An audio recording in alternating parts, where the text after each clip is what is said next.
এই কীর্তন মণ্ডলী রে সেই রাধা কৃষ্ণ বিরাজমান করিছন্তি বুঝলি বাবু সেই রাধা কৃষ্ণ বিরাজমান করিবারু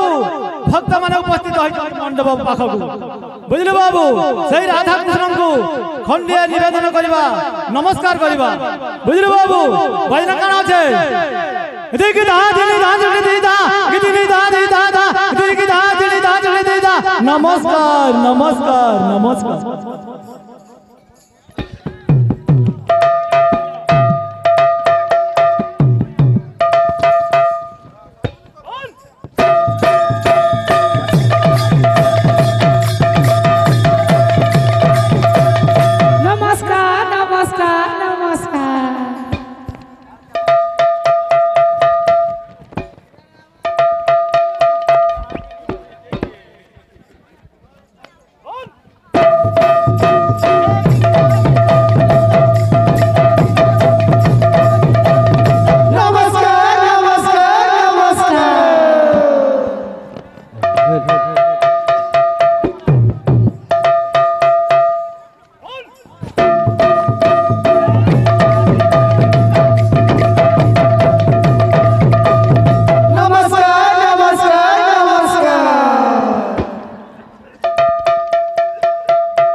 बोला भाई जंग जंग जंग जंग जंग जंग जंग जंग जंग जंग जंग जंग जंग जंग जंग चलो इधर चलो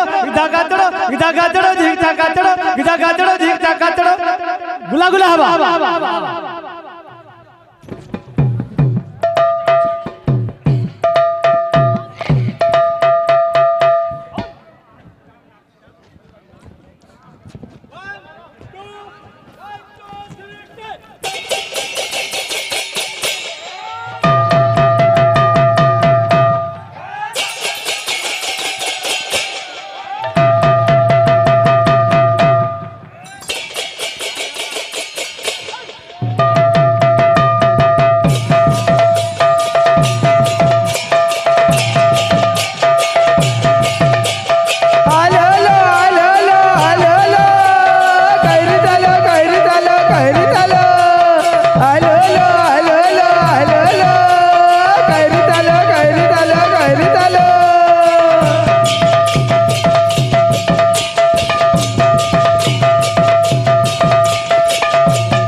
हरि